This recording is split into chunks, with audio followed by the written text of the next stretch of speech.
বিনিময়ে দুনিয়া দুনিয়া করে তারা ব্যস্ত থাকে, বিলীন হয়ে অটল হয়ে যায়। আরে নবীর উম্মতের দান আল্লাহ পাক রব্বুল আলামিন ভিন্ন আয়াতের মধ্যে খুব সুন্দর করে বলেছেন, কুল্লু নাফসিন যায়িকাতুল মাউত, প্রত্যেকটা মানুষকে মৃত্যুর স্বাদ গ্রহণ করতে হবে রে উম্মতের দান, প্রত্যেকটা মানুষকে মৃত্যুর স্বাদ গ্রহণ করতে হবে। দুনিয়া থেকে কেউ চিরস্থায়ী থাকবে না। এরকম ভাবে আমার ভাইরা, আমার বন্ধুগণ, আমি আপনাদেরকে উদাহরণ দিয়ে বুঝিয়ে দিতেছি রে যুবক। আমি আপনি একটা আইফোন কিনলাম, আইফোনের গ্যারান্টি দিয়ে দেবে, 1 বছর গ্যারান্টি দিবে, কিন্তু আমার আর আপনার জীবনে কোনো গ্যারান্টি নাই। আমার আপনার জীবনটা অন টাইম, যে কোনো সময় মৃত্যুবরণ করতে হবে। রাস্তা দিয়ে চলার সময় আমার মৃত্যু হয়ে যেতে পারে না যুবক, গাড়ি দিয়ে চলার সময় আমার মৃত্যু হয়ে যেতে পারে, নামাজ পড়ার সময় ওই সেজদা অবস্থা আমার মৃত্যু হয়ে যেতে পারে। আমি ঘুমাইতেছি ওই ঘুমের মাধ্যমে আমার মৃত্যু হয়ে যেতে পারে। মালাকুল মাউত কখন আসবে আপনার জানটা কবজ করার জন্য কেউ জানে না রে যুবক। আরে নবীর উম্মতের দাম, গভীর মনোযোগ, কোনো দিকে নজর নাই, মৃত্যুবরণ সবাইকে করতে হবে।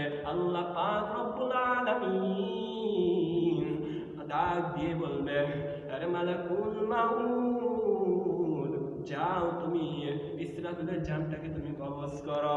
এই কথা বলার সাথে সাথে ইসরাফিলের জানটা কবজ করার জন্য মালাকুল মাউত এরকম ভাবে ছুটে যাবে ইসরাফিলের জানটা কবজ করার জন্য। ইসরাফিলের জানটা কবজ করার সাথে সাথে আল্লাহ পাক রব্বুল আলামিনের কাছে হাজির হয়ে যাবে। মালাকুল মাউত ডাক দিয়ে বলবে, ও মালিক, ইসরাফিলের জানটা কবজ করা হয়েছে, যাও এইবার তুমি ঈসা আলাইহিস সালাতু ওয়াস সালামের কাছে যাও, জানটা কবজ করে নিয়ে আসো।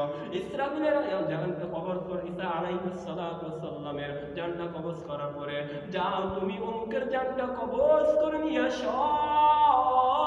এই কথা বলার সাথে সাথে যাও মালাকুল মাউত আজরাইল ছুটে যাবে জানটা কবজ করার জন্য। আমার ভাইরা, আমার বন্ধুরে, এই কথা বলার সাথে সাথে এরকম ভাবে সবার জানটা কবজ করা হয়ে যাবে। তখন বলবে, অগমালিক, আর তো কেউ নাই। এবার আল্লাহ পাক রব্বুল আলামিন ডাক দিয়ে বলবে, অগমালাকুল মাউত, আর কে বাকি আছে? আল্লাহ পাক রব্বুল আলামিন বলবেন, তারপরে আজরাইল আলাইহিস সালাতু ওয়াস সালাম ডাক দিয়ে বলবে, ওগো মালিক, এই আরশের নিচে আমি আর আপনি ব্যতীত আর এই তামাম দুনিয়াতে আর কেউ বেঁচে নাই। তারপর আল্লাহ পাক রব্বুল আলামিন ডাক দিয়ে বলবে, মালাকুল মাউত, এইবার তুমি মারা যাও, তুমি মৃত্যুবরণ করো। এই কথা বলার সাথে সাথে মালাকুল মাউত এমন একটি চিৎকার মেরে বলবে,